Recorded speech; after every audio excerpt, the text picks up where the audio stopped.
नमस्कार दोस्तों, ओम विष्णुवे नमः। यदि आप चैनल पर पहली बार आए हैं तो चैनल को सब्सक्राइब करना नहीं भूलिएगा, बेल आइकन दबाइए। इसके पहले कृष्ण पक्ष की एकादशी का महात्म्य और कथा आपको सुनाए थे। अभी आप माघ शुक्ल की जया नामक की एकादशी व्रत कथा सुनेंगे। पांडु नंदन भगवान श्री कृष्ण से हाथ जोड़कर नम्रतापूर्वक बोले, हे नाथ, अब आप कृपा कर मुझसे माघ शुक्ल एकादशी का वर्णन कीजिए और उस व्रत के करने से क्या पुण्य फल प्राप्त होता है। भगवान कृष्ण ने कहा, राजन, इस एकादशी का नाम जया है और यह अक्षय फल को देने वाला है। इसका व्रत करने वाला ब्रह्म हत्या से मुक्त हो जाता है और अंत काल में उसे काल और मोक्ष की प्राप्ति होती है। इस व्रत द्वारा मनुष्य कुयोनि से छूट जाते हैं। अब हम तुम्हें इसकी एक पौराणिक कथा और पद्म पुराण में लिखी कहते हैं, ध्यान से सुनो। एक समय की कथा है कि देवराज इंद्र अपनी नगरी में अत्यंत ऐश्वर्य पूर्वक राज्य कर रहे थे। वहाँ के देवता सोमपान के प्रताप से हृष्ट पुष्ट एवं सौंदर्य की खान बन रहे थे। अप्सराओं से युक्त पारिजात पुष्प से सुशोभित नंदन कानन में क्रीड़ा कर रहे थे। महाराज इंद्र ऐश्वर्य से परिपूर्ण अप्सराओं और गंधर्वों के साथ नाच और गान में उन्मत्त हो रहे थे। गंधर्व गान गा रहे थे, अप्सराएं नाच रही थी। गंधर्वों में अत्यंत विख्यात पुष्पदंत, उनके पुत्र चित्रसेन की स्त्री मालिनी का पुत्र माल्यवान, जो अत्यंत सुंदर एवं स्वरूपवान था, इत्यादि इत्यादि भी उपस्थित थे। माल्यवान, जो अत्यंत सुंदर स्वरूप अवलोकन का कर पुष्पवती नामक एक अत्यंत रूपवती गंधर्व कन्या कामदेव की पीड़ा से व्यथित हो उठी और अपने सुंदर स्वरूप और हाव भाव एवं दिव्य कटाक्षों से माल्यवान के हृदय को व्यथित एवं कामासक्त कर दिया। पुष्पवती की सुंदरता निस्संदेही विलक्षण थी, जिसके बाहुपास निस्संदेही काम पास को भी लज्जित कर रहे थे। मुख चंद्रमा के समान प्रकाशमान, नेत्र बड़े बड़े और कान तक फैले हुए थे। कानों के कुंडल अनुपम शोभा का प्रदर्शन कर रहे थे।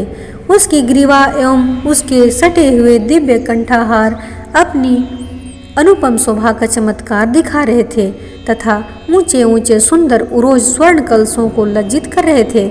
उदर अत्यंत एवं सूक्ष्म तथा कटी प्रदेश मुष्टि में था। नितंब ऊंचे विस्तीर्ण सुंदर जघन स्तर एवं लाल कमलों को लज्जित करने वाले चरण इत्यादि माल्यवान के नेत्रों में चकाचौंध पैदा कर रहे थे।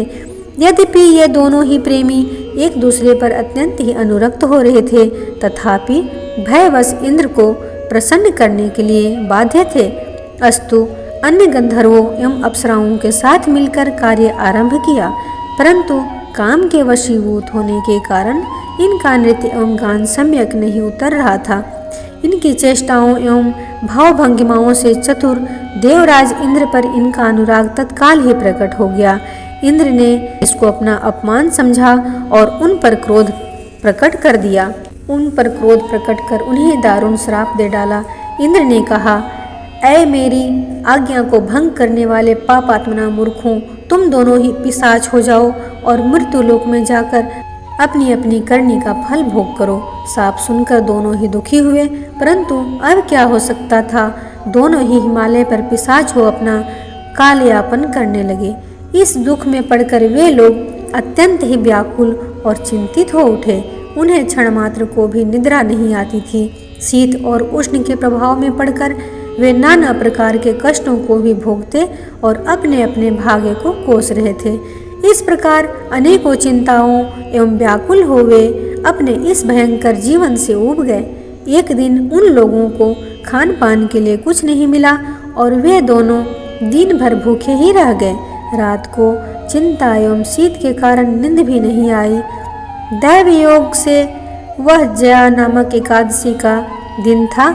अस्तु, द्वादशी के दिन सूर्योदय होते ही इनका पिशाचत्व नष्ट हो गया और उनका वही प्राचीन दिव्य स्वरूप प्राप्त हो गया। देवता और अप्सराएं उनकी स्तुति करने लगे।